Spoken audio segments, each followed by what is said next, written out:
मतलब आप देख लीजिए कि हम कहाँ थे और कहाँ से कहाँ आ गए। 2014 के पहले हम मंगल पर और चंद्रमा पर पानी और जीवन खोज रहे थे, और अब हम 2023 में मस्जिद और दरगाह में मूर्तियां खोज रहे हैं, ताजमहल में मंदिर खोज रहे हैं और गोबर में सोना ढूंढ रहे हैं। हमारा विकास है ये सारा जो है हमारा विकास है। कर्नाटक के चुनाव में जो मुद्दे प्रमुखता से थे, लोग चाहते थे कि नंदिनी का दूध रहेगा या अमूल का दूध रहेगा, ये मुद्दा चर्चा पे आ जाए। लोकल का दूध बिकेगा या गुजरात का दूध बिकेगा, ये प्रमुख मुद्दा था। मोदी जी ने नहीं बोला। मोदी जी के मुद्दे क्या थे? तो सब जगह उन्होंने बताने का प्रयास किया कि बाबर के जो अयोध्या में मस्जिद बनाई थी, जो बाबर वाला मामला स्ट्रक्चर था, वैसे हर जगह ढूंढ रहे थे। हर मस्जिद में, हर दरगाह में वो पिंड ढूंढ रहे थे, शिवलिंग ढूंढ रहे थे, वहां मूर्तियां ढूंढ रहे थे, और उसके माध्यम से वो राजनीति करना चाहते थे। मतलब फिर से वही मामला, मंदिर मस्जिद वाला मामला। दूसरा, उन्होंने हिजाब, बुर्का, तलाक, वो आपने देखा होगा कि स्कूल के बच्चियों का वो सब मामला उन्होंने गत 2 सालों से चलाया हुआ था। उसके बाद में उन्होंने इतिहास में खामियां ढूंढना शुरू कर दिया था। उन्होंने इनका इतिहास मतलब व्हाट्सएप का इतिहास, सच्चा इतिहास तो इनको ना पता है, ना इनको कोई लेना देना है उससे। ये अपराजित प्रधानमंत्री जो है, प्रचार मंत्री, ये क्या क्या हारे थे? दिल्ली हारे थे, बिहार हारे थे, मध्य प्रदेश हारे, केरल हारे, छत्तीसगढ़ हारे, कर्नाटक हारे, बंगाल हारे, राजस्थान हारे, तमिलनाडु हारे, झारखंड हारे, पंजाब हारे, हिमाचल हारे, तेलंगाना हारे, आंध्र प्रदेश हारे। ये सब पूरे केंद्र का पैसा, केंद्र की सरकार झोंकने को आने वाले अभी इलेक्शनों में यही हाल होने वाला है। मगर सवाल ये है कि मोदी का अभी भी चल रहा है मामला। इनकी झूठ का असर अभी नहीं उतरा। आपने देखा होगा, झूठ के 100 अध्याय पूरे हो गए।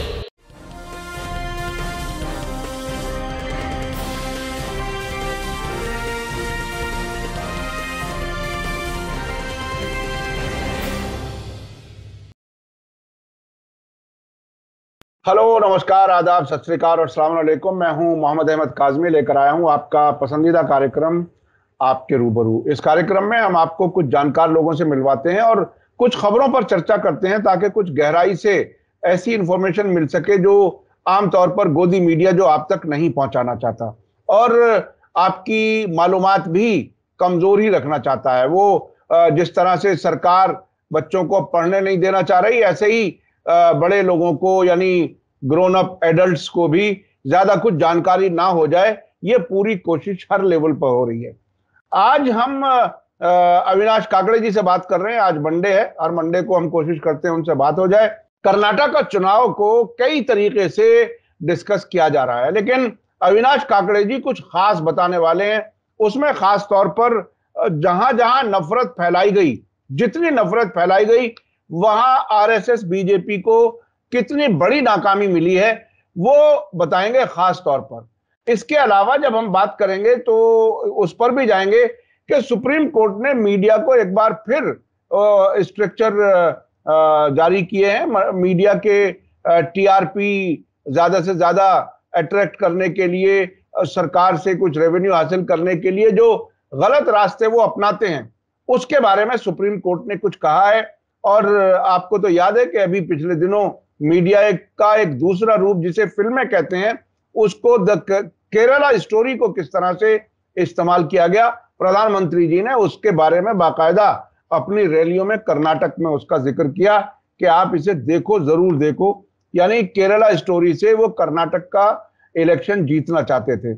इसके अलावा हम बात करेंगे डीआरडीओ के एक लैब डायरेक्टर को गिरफ्तार किया गया है जासूसी के इल्जाम में, जिनका नाम है प्रदीप मोरेश्वर कुरुलकर। ये बहुत ही इंटरेस्टिंग उनके कनेक्शन नजर आ रहे हैं। आरएसएस का उनका बहुत नजदीकी ताल्लुक था। अब से पहले भी बहुत से ऐसे जासूसी के ऐसा पर्दाफाश हो चुका है जिसमें आरएसएस के लोग जुड़े हुए मिलते हैं, और वो फिर भी देशभक्त रहते हैं। ये बहुत ही दिलचस्प बात है, उस पर हम बात करेंगे। इसके अलावा क्या अब के बाद भी बीजेपी हिंदू मुस्लिम नफरत पर ही सियासत करेगी, उसके कुछ इशारे पंचजन्य जो आरएसएस का माउथपीस है, उसके अलावा कुछ और ऐसी चीजें हैं जिस पर हम बात करेंगे। राम माधव जी का एक कनेक्शन मिला है मणिपुर वायलेंस से। मणिपुर में जो वायलेंस कराई गई, राम माधव आरएसएस के काफी सीनियर आदमी हैं, वो क्या कुछ वहां कर रहे थे इस पर भी हम बात करेंगे। अविनाश काकड़े जी, वेलकम है आपका, मीडिया स्टार वर्ल्ड को आप समय दे देते हैं। आप ये बताइए कि कर्नाटक इलेक्शन में ऐसी बहुत सी चीजें अब तक लोग जान चुके हैं। सीटों के बारे में हम बात नहीं करेंगे।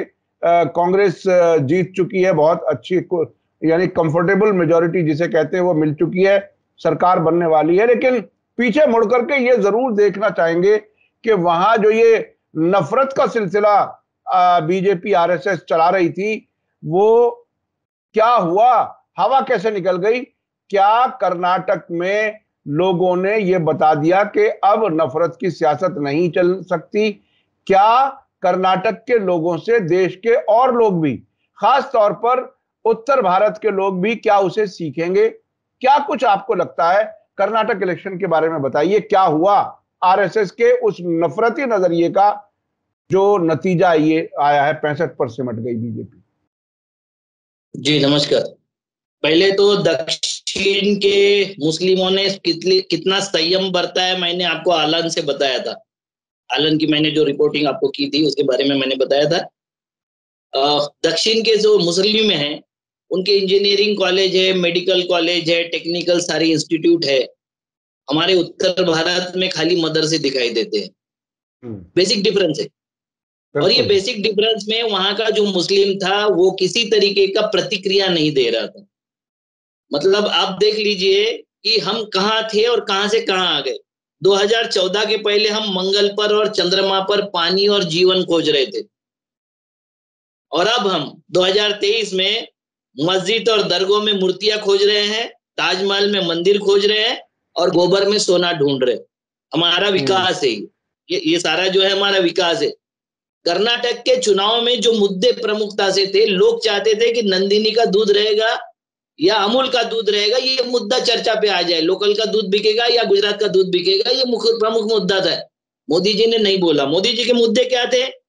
तो सब जगह उन्होंने बताने का प्रयास किया कि बाबर के जो अयोध्या में मस्जिद बनाई थी, जो बाबर वाला मामला स्ट्रक्चर था, वैसे हर जगह ढूंढ रहे थे। हर मस्जिद में, हर दरगाह में वो पिंड ढूंढ रहे थे, शिवलिंग ढूंढ रहे थे, वहां मूर्तियां ढूंढ रहे थे, और उसके माध्यम से वो राजनीति करना चाहते थे। मतलब फिर से वही मामला, मंदिर मस्जिद वाला मामला। दूसरा, उन्होंने हिजाब, बुर्का, तलाक, वो आपने देखा होगा कि स्कूल के बच्चियों का और वो सब मामला उन्होंने गत 2 सालों से चलाया हुआ था।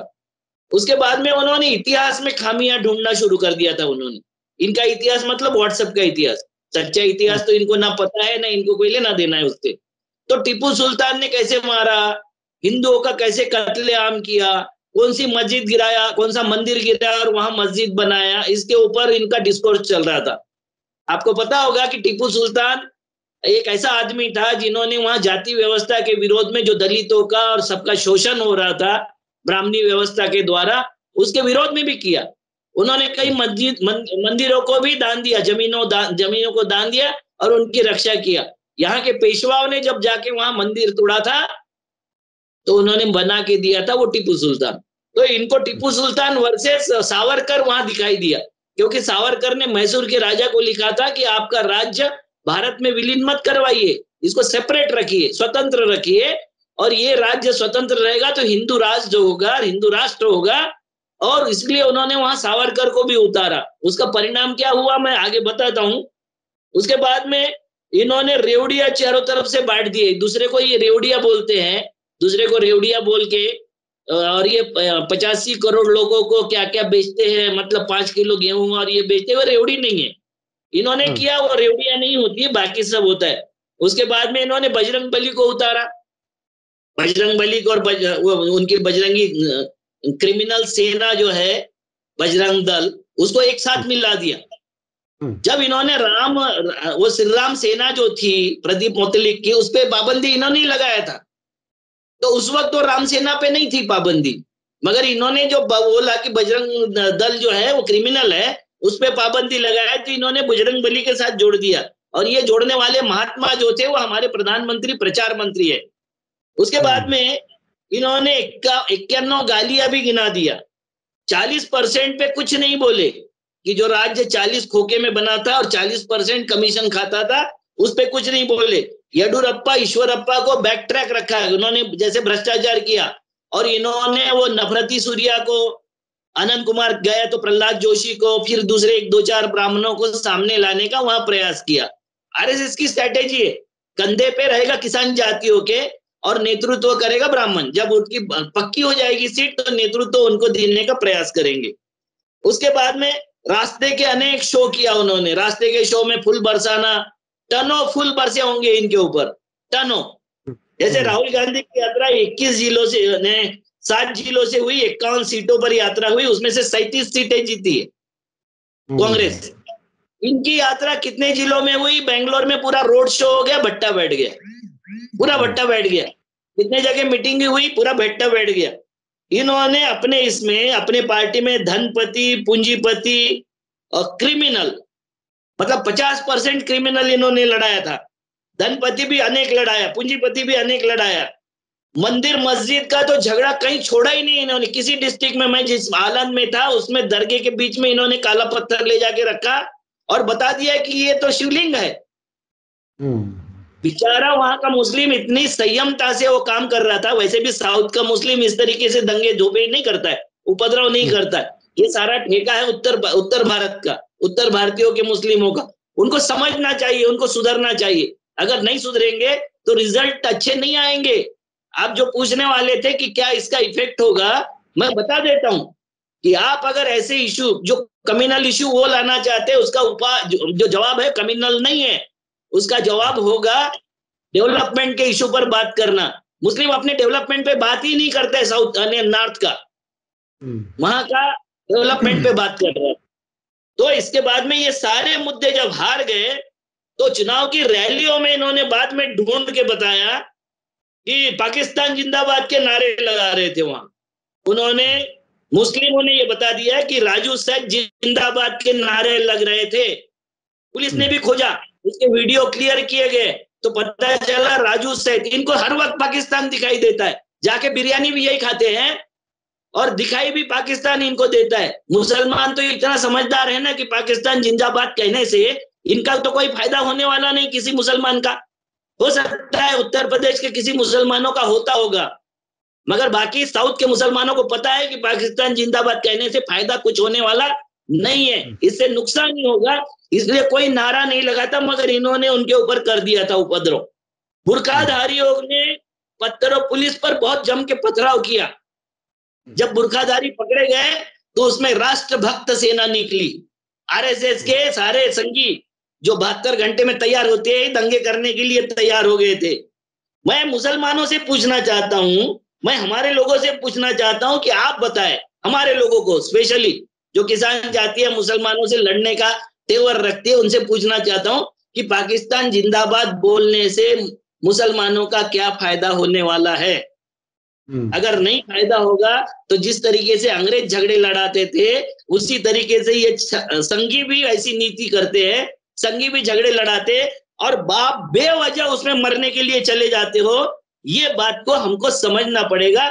ये विशेष तौर से मैं किसान जातियों से बोल रहा हूं। दूसरा, आप देखिए, इन्होंने जितने भी नफरत फैलाया होगा, जो भी किया होगा, मलाईकोट, मेलूकोट में एसकेपी पार्टी जीती, उसके दर्शन पुतनैया जीता है, उनको 51,151 वोट मिले, 49.5% वोट मिले, ये एसकेपी पार्टी का है।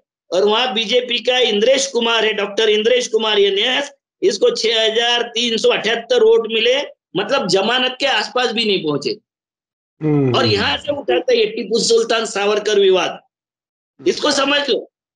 दूसरा, श्रीरंगपट्टनम, जहां टीपू सुल्तान का कार्य क्षेत्र रहा है, वहां भी एक जामा मस्जिद है जो बनाया, बोलते टीपू सुल्तान ने, मुझे नहीं मालूम किसी ने बनाया, मगर बीजेपी ने ये पूरा प्रचार किया गत 3-4 सालों में कि वो हनुमान जी का मंदिर तोड़ के उसको मस्जिद में तब्दील कर दिया है टीपू सुल्तान ने। वहां क्या हालत हुई? तो वहां छबील गौड़ा नाम के एक कांग्रेस के एमएलए जीते 72,817 वोट लेके, और बीजेपी के एस सच्चिदानंद की जमानत जब्त हो गई। अब देखते हैं हम रामनगर, जिसको दक्षिण की अयोध्या कहा जाता है, वहां पर मंदिर भव्य बनाएंगे, मंदिर वही बनाएंगे। अभी चुनाव के थोड़े दिन पहले वहां 40 लाख रुपए अलॉट भी कर दिए थे बीजेपी ने। वहां पीने का पानी नहीं है, मंदिर में परकोटा नहीं है, सब गिर गया है। मगर दक्षिण का वो अयोध्या है, क्योंकि वोट दिला सकता है तो अयोध्या है, नहीं तो मतलब क्या है। वहां की हालत यह है कि कांग्रेस के इकबाल हुसैन या चे हुसैन जो 87,285 वोट लिया है उन्होंने 47.98%, और भाजपा के गौतम मारलिंगा गौड़ा को मात्र 12,821 वोट मिले, 7% वोट। ये इनकी हालत है। जनार्दन रेड्डी, आपको याद होगा कि जो नोटबंदी के वक्त शादी किया था, उसने अरबों खरबों रुपए उस शादी में खर्चा किया था, जब लोगों के लिए 2000 का नोट पाना मतलब लंबी लाइन में था। जो काला धन समाप्त करने के लिए नोटबंदी लाया था, उसमें इसने अपनी बेटी की शादी किया था, तो अनगिनत पैसा खर्चा किया था। वो कहां से आया था हमें ये पूछना नहीं है, क्योंकि वो बीजेपी का है, बीजेपी वाले सारे ईमानदार होते हैं, इसलिए पूछना नहीं। उसका भाई खड़ा हुआ था जिसने लाखों रुपए कोरोना में भी खर्चा किया लोगों के पीछे, हर वक्त खर्चे करते रहता है, लूटता है तो थोड़ा सा उसमें से दान पुण्य भी करता है। उसका भाई सोमेश्वर रेड्डी, 37,000 वोट मिले और तीसरे नंबर पे रहा। सारी की सारी बीजेपी के जितने कार्ड थे वो खुल गए और सारे कार्ड फेल हो गए, सारे कार्ड। अब इनको नए कार्ड ढूंढना पड़ेगा। आज के तारीख में मंडल विवाद जो ये हुआ था, विवाद हुआ था, बाबरी मस्जिद विवाद और राम यात्रा निकली थी, उसके पहले जो बीजेपी की हालत थी वो आज हो गई है, क्योंकि उनके सारे के सारे मुद्दे जो थे वो फ्लॉप हो गए। कर्नाटक इलेक्शन में सारे खुल गए। यानी क्या आप वो वक्त देख रहे हैं कि जब 2 लोकसभा में मेंबर थे बीजेपी के, क्या उस वहां तक पहुंचे की बात जैसी नंगी खड़ी थी, उस वक्त जैसी नंगी खड़ी थी बीजेपी, आरएसएस जैसा खड़ा था कि मुद्दाविहीन पार्टी थी, हिंदू मुसलमान चल नहीं रहा था और भारत पाकिस्तान पे कोई ध्यान नहीं देता था। वो हालत में आज आ गई है क्योंकि सारे मुद्दे उन्होंने फ्लैश कर दिए। प्रचार मंत्री का भी फ्लैश हो गया। उनकी जितनी मेहनत करना था, बहुत मेहनत करते हैं वो, यानी दिल्ली शासन चलाने से ज्यादा तो प्रचार करने में उनका पूरा जिंदगी लग जाती है। 5 साल में मेरे ख्याल से 3.5-4 साल ये प्रचार करते रहते। अच्छा, एक सवाल एक बार उठा था कि क्या प्रधानमंत्री सरकारी खर्च पर, यानी हमारे आपके जेब के खर्च पर, क्या अपनी पार्टी के लिए कैंपेन कर सकते हैं? क्या मेरा आपका पैसा खर्च करके मेरे ही और आपके खिलाफ कैंपेन कर सकते हैं? क्या मेरे आपके खिलाफ, यानी बड़ी तादाद, जब इनकी अच्छी हालत थी 30% के आसपास इनको वोट मिलता था, 70% लोगों का पैसा अपनी नफरत की सियासत पर खर्च करने के लिए क्या इजाजत है प्रधानमंत्री को? इस पर कभी कोई चर्चा कोई करता नहीं है। क्यों? मैं तो नहीं इजाजत देता कि मेरे मुल्क के खिलाफ साजिश में मेरी ही जेब का पैसा खर्च हो। देखो एक बात समझो, आप ये सवाल जो किए ये नैतिकता का सवाल है, और नैतिकता का आरएसएस का और बीजेपी का दूर दूर का संबंध नहीं है। जितने काम करेंगे अनैतिक काम करेंगे, इनके स्वयंसेवक, इनके मुखिया, इनकी सरकारें। महाराष्ट्र की सरकार बनी अनैतिक, कर्नाटक में सरकार बनी थी अनैतिक, मध्य प्रदेश में जो सरकार बनी अनैतिक, नॉर्थ ईस्ट में कितनी सरकारें बनी अनैतिक। ये जब सरकार ही अनैतिक है, इनका संगठन ही अनैतिक है, असंवैधानिक है, संविधान के किसी धारा में इन्होंने एंट्री भी नहीं किया है, उसका रजिस्ट्रेशन भी नहीं लिया, तो जिनका संगठन अनैतिक है, जिनके नेता अनैतिक है, जिनके कार्यकर्ता अनैतिक है, जिनकी हरकतें अनैतिक है, उनसे आप नैतिक सवाल पूछ रहे हो। ये तो कुछ भी बेचने को तैयार है ना, सत्ता के लिए और पैसे के लिए कुछ भी बेचने को तैयार है। कोई उनके पास में, देखो डॉक्टर परकला प्रभाकर, अर्थमंत्री निर्मला सीतारामन का पति है, वो बोलता है कि प्रधानमंत्री मोदी, इसके जो शासन चल रहा है उसमें अर्थव्यवस्था में कोई ये नहीं है, डिसिप्लिन नहीं है, और अर्थव्यवस्था को छोड़ दो, हर इस पे हर मोर्चे पर मोदी अकार्यक्षम तय हुआ है, अकार्यक्षम दिखाई देता है। अब ये उनके घर के लोग बोलने लग गए हैं।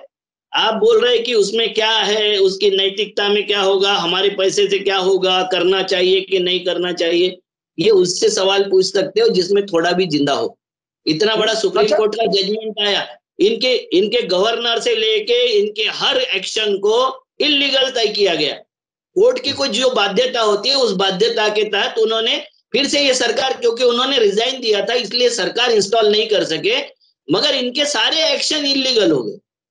मतलब 11 मुद्दों पर डिस्कशन हुआ, उस पर 9 मुद्दों पर जजमेंट आया, 9 के 9 मुद्दे इनके विरोध में गए, फिर भी इनका मुख्यमंत्री, ईडी का जो सरकार है उनका मुख्यमंत्री और उप मुख्यमंत्री आके बोल रहे थे हम जीत गए।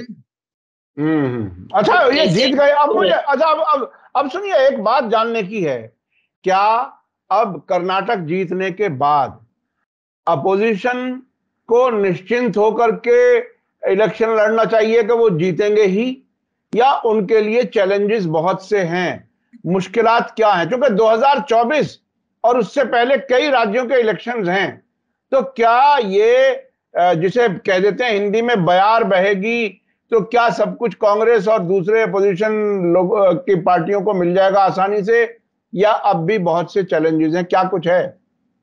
देखो, अभी आपने देखा होगा कि नीतीश कुमार और वो जो तेजस्वी यादव जाके अखिलेश यादव से मिले थे। अखिलेश यादव को मैसेज दिया गया था, ऐसा कहते हैं रिपोर्टर, कि अखिलेश यादव को मैसेज दिया था कि लालू जी ने याद किया है। लालू जी ने उनकी 1 घंटा क्लास ली, उनको बताया कि डरने से अखिलेश कुछ नहीं होने वाला है, इनसे भीड़ पड़ो, कुछ भी हो जाए इनसे भीड़ पड़ो।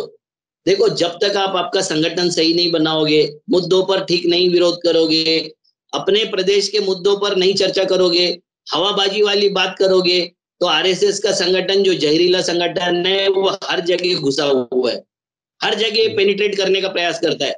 आपको कर्नाटक में, मैं वहां जब गया था तो इतनी सिचुएशन थी कि डरा हुआ था कांग्रेस का वर्कर, कांग्रेस के नेता जो कैंडिडेट थे वो डरे हुए थे कि ये कब क्या बिगाड़ दे, कब क्या बवाल कर दे, कब किस वक्त दंगा करवा दे, किस वक्त ये क्या कर ले, इसका कोई भरोसा नहीं था।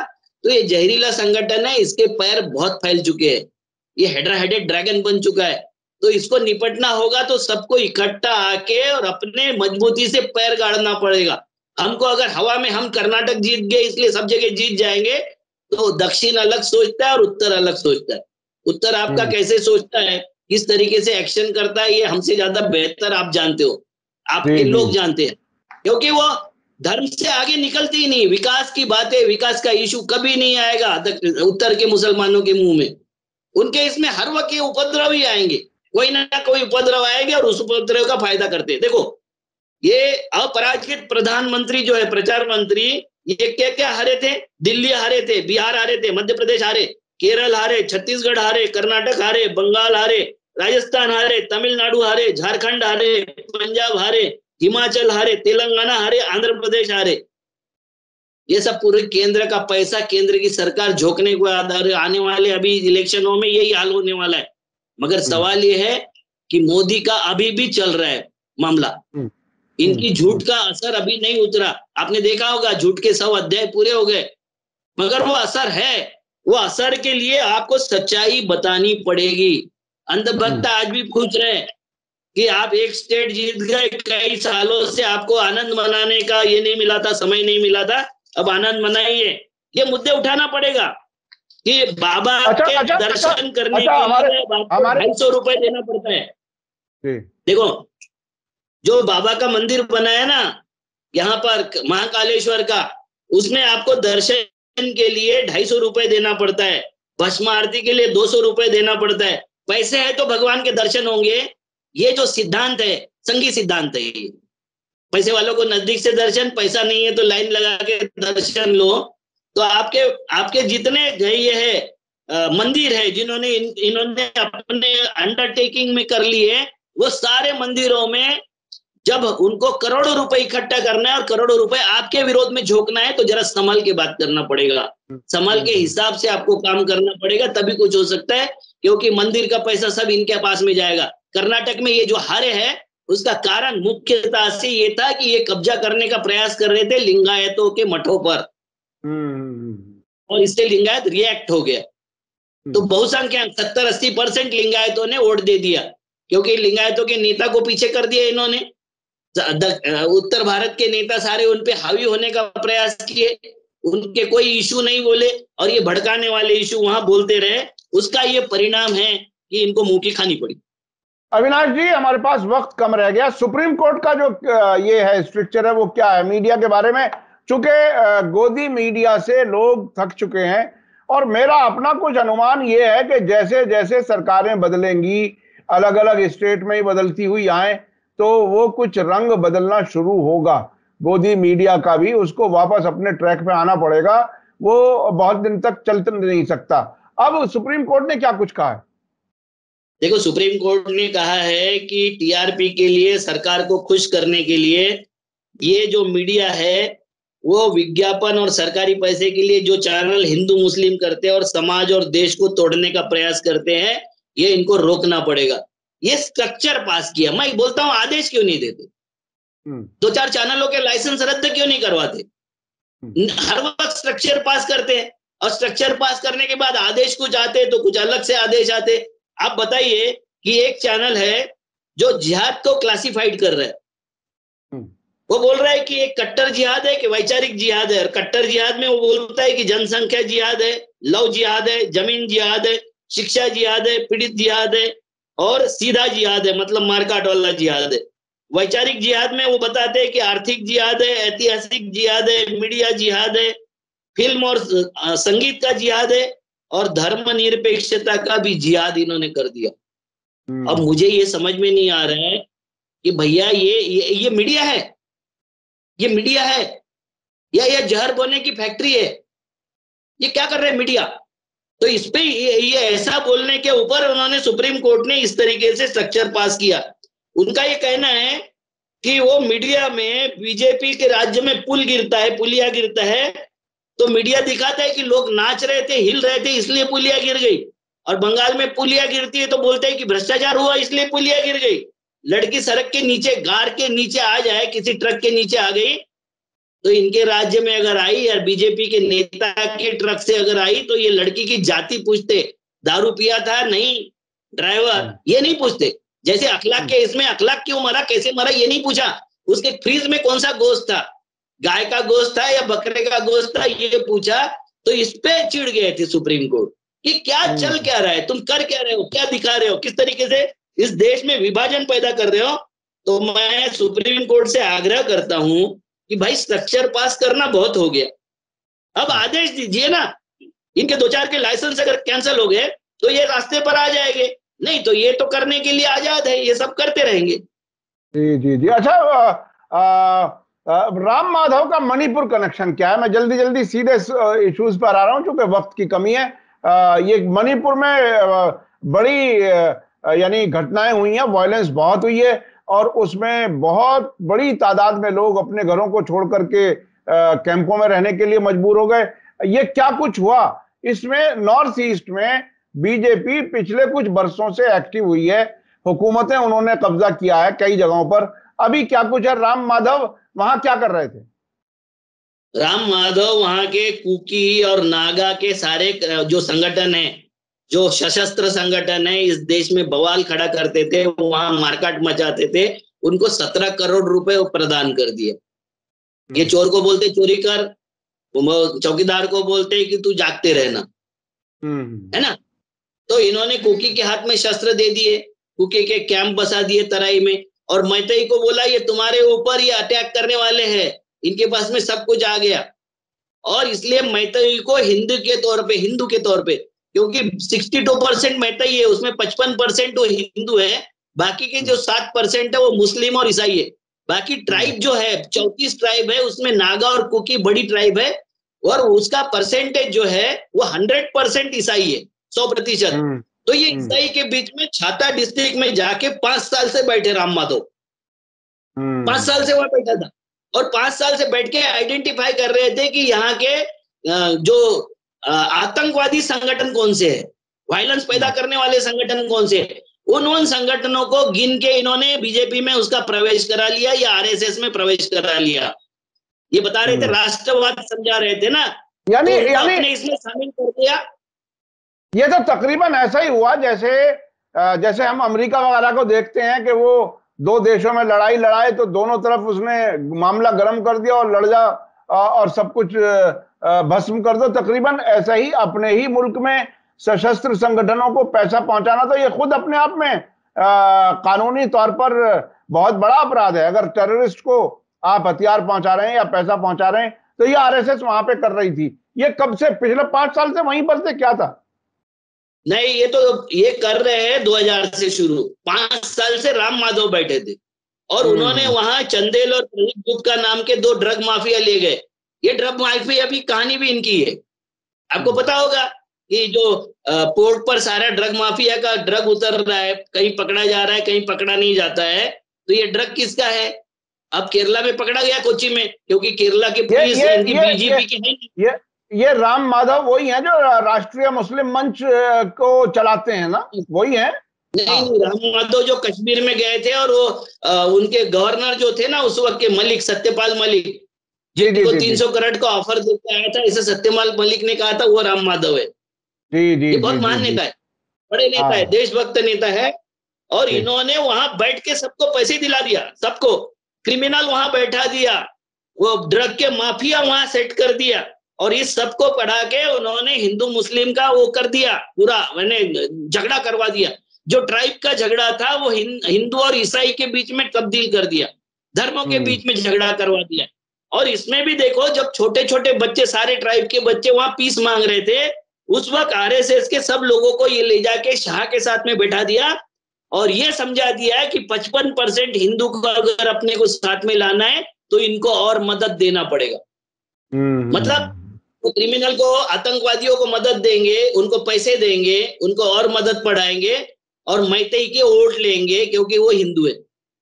यानी वो हिंदुओं को मरवाएंगे भी, हिंदुओं को सब कुछ करेंगे और उन्हीं से वोट लेंगे, उन्हीं के नाम से। ये बहुत ही दिलचस्प है। देखिए, आम हिंदू को, देश के उन लोगों को जिनको अंधभक्त बना दिया गया है, उन्हें बहरहाल गौर करना चाहिए कि हम कहां खड़े हैं।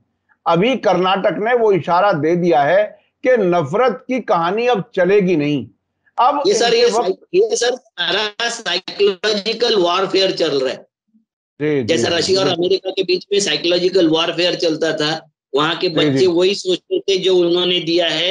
80 के दशक जी। में एक चली थी, सारा का सारा हम्म चला था। और अमेरिकन उस वक्त के यंग लड़के वही सोचते थे कि कम्युनिज्म में ही भलाई है, या ये हम्म कैपिटलिज्म के विरोध में खड़े हो। वैसा ये सब किया है, उसी तरीके हम्म। से ये वारफेयर चला रहे।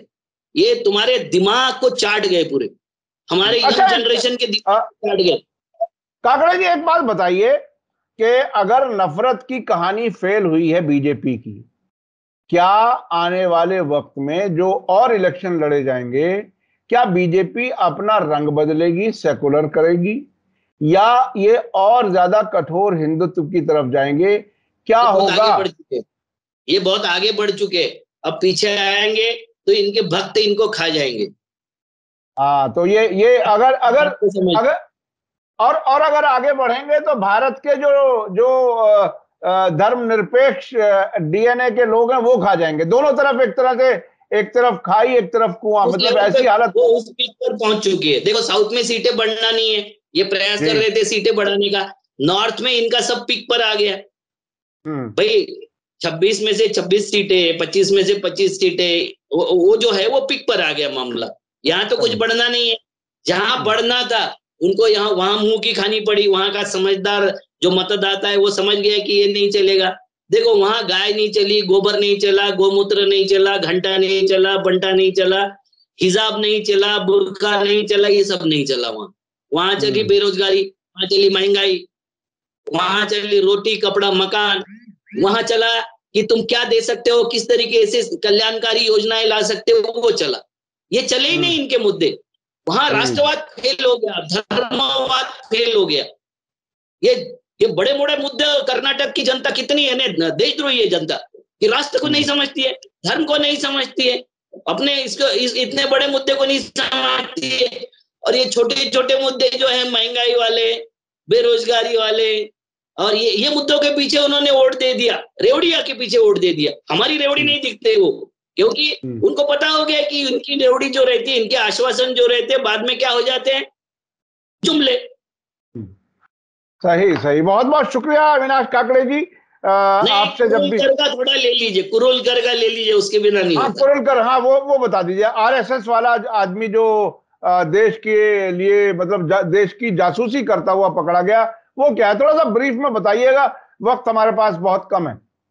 एक महान साइंटिस्ट है डीआरडीओ के, जिसको 4 पीढ़ियों का आरएसएस की जो संस्कार मिले हुए, वो संस्कार से पूरा परिपूर्ण ऐसा आदमी है। वो 6 बार उन्होंने उनके वीआईपी पासपोर्ट पर 6 बार बाहर घूमे हैं, और वो उनके साथ में अनेक पाकिस्तानी लड़कियां घूमी हैं। और इन्होंने अपने जितने मिलिट्री सेक्रेटरी, क्योंकि डीआरडीओ के पहले 10 डायरेक्टरों में एक डायरेक्टर है, ये बोलता है कि मैं आरएसएस से 4 पुश्तों से जुड़ा हूं, सावरकर का मुझे अभिमान है, नमस्ते सदा वत्सल्य बोले बिना मेरा दिल शुरू नहीं करता। अब उसको बचाने के लिए लोग ये बोल रहे, उनके लोग, कि ठीक है एक आध बार आदमी बिगड़ जाता है। भैया तुम बोलते थे सारे मुसलमान आतंकवादी नहीं है,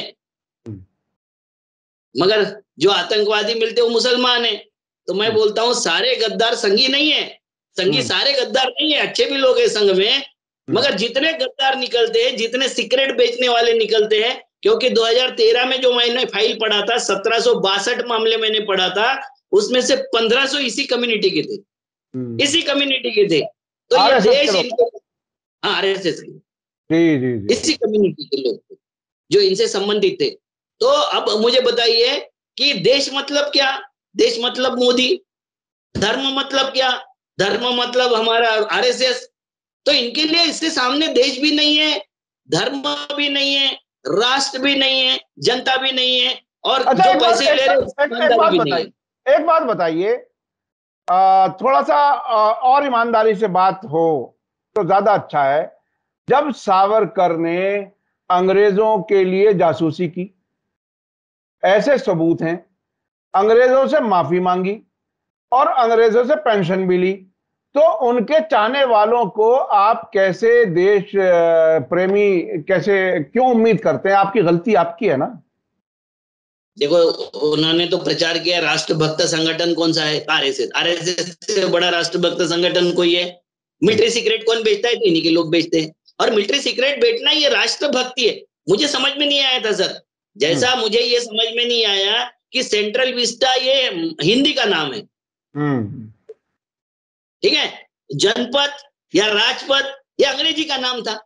जी है ना। तो ये वैसा ये मुझे समझ में नहीं आया है कि देशभक्ति, राष्ट्रभक्ति, सीक्रेट बेचना मतलब राष्ट्रभक्ति, और फिर उसको बचाने में ओ ऐसा हो गया, सब लोग ऐसे नहीं हो सकते। तो मैं बार बार बोलता हूं कि जैसे तुम बोलते हो कि सारे मुसलमान आतंकवादी नहीं है, मगर जितने आतंकवादी मिलते वो मुसलमान है, वैसे मैं तुमको बोल रहा हूं कि जितने भी होंगे राष्ट्रभक्त संगठन के, जितने भी लोग होंगे, सारे गद्दार नहीं है, मगर जितने गद्दार मिलते हैं उसमें 99% तुम्हारे लोग क्यों मिलते हैं, ये तुम्हारे ऊपर सवाल है।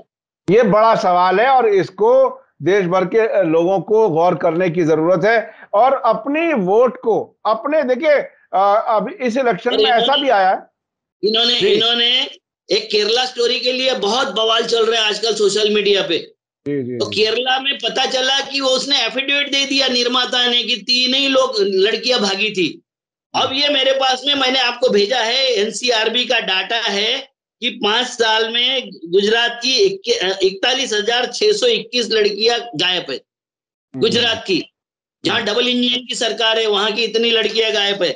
महाराष्ट्र में हमारे यहाँ की महिला कल्याण की जो ये है अधिकारी है, उसने बताया कि उसके यहाँ अपने महाराष्ट्र में हमारे 5,600 लड़कियां, 5,610 लड़कियां गत 3 महीने में गायब हो गई। हर महीने 1,000, 2,000, 2,500 लड़कियां हर महीने गायब हो रही है, और इसका कोई खोज खबर नहीं ले रहे। हमारे यहाँ के तो संस्कार वाले लोग हैं, बीजेपी का राज है, होम मिनिस्ट्री संस्कारित आदमी के पास में है। देवेंद्र फडणवीस जी कितने संस्कारी है। आरएसएस के वो जैसे ये कुरुलकर थे, वैसे वो भी आरएसएस के झंडा बरदार है। तो ये उनके राज्य में ऐसा हो रहा है, तो इसकी स्टोरी कब बनाएंगे? मैं तो आग्रह करता हूं कि गुजरात स्टोरी भी बने, महाराष्ट्र स्टोरी भी बने, ये सारी स्टोरी बननी चाहिए। ये बहुत ही अहम है और सरकार इस सबको दबा रही है, ये बहुत ही दिलचस्प है। और वहां जो 32,000 लड़कियों की बात कही गई उस फिल्म में कि मेरी तरह से मैं अकेली नहीं हूं, 32,000 लड़कियां गायब हैं, अब वहां से 3 के बारे में खबर आ रही है, और वो भी कहां, कैसे, दिया खबर नहीं, खबर में कोर्ट में एफिडेविट दिया फिल्म के निर्माता ने कि 3 ही लड़कियों का मेरे पास में रिकॉर्ड है, उसके बाद रिकॉर्ड नहीं। ये देखिए केरल स्टोरी की जो कहानी है, जो लोग फिल्म देख चुके हैं वो समझ लें कि फिल्म निर्माता ये कह रहा है कि सिर्फ 3 लड़कियों की हमारे पास इत्तला है, जिसको 32,000 पेश करके और कर्नाटक इलेक्शन जीतने की कोशिश की गई और वहां भी वो हार गए, नाकाम हो गए। अब ये लग रहा है कि देश नफरत की तरफ नहीं जाना चाहती, वो अपनी देश की समाज का विकास चाहती है और प्यार के साथ आपस में रहना चाहते हैं लोग। अब आने वाले वक्त में कौन सा जहर घोल करके लाएंगे कि हमारे देश में बहुत ताकत है। जी जी जी बिल्कुल, आपने कई बार कई आए और कई चले गए। ये देश बुद्ध का, महावीर का और गांधी का देश है। बिल्कुल ऐसे कितने परकीय आक्रमण यहाँ के नफरतियों को डाइजेस्ट करके और ये देश बना है। मिस्र मिट गया, यूनान मिट गया, माया सभ्यता मिट गई, मेरा देश जिंदा है। इसलिए जिंदा है कि हमको सबको एक्सेप्ट करने की ताकत है हमें। बेशक बेशक, बिल्कुल ऐसा ही है। बहुत बहुत शुक्रिया अविनाश काकड़े जी। वक्त की कमी की वजह से मुझे यहीं रोकना पड़ रहा है, फिर नेक्स्ट मंडे आपसे बात होगी। बहुत बहुत शुक्रिया। इसी के साथ मुझे दीजिए इजाजत। धन्यवाद, शुक्रिया। जय भारत, जय हिंद। मीडिया स्टार वर्ल्ड के और वीडियो देखने के लिए हमारे चैनल को सब्सक्राइब करें और सीधे नोटिफिकेशन पाने के लिए बेल आइकन दबाएं। और अगर हमारी खबर सच्ची और अच्छी लगे तो अपने व्हाट्सएप, इंस्टाग्राम, फेसबुक और ट्विटर अकाउंट पर जरूर शेयर करें।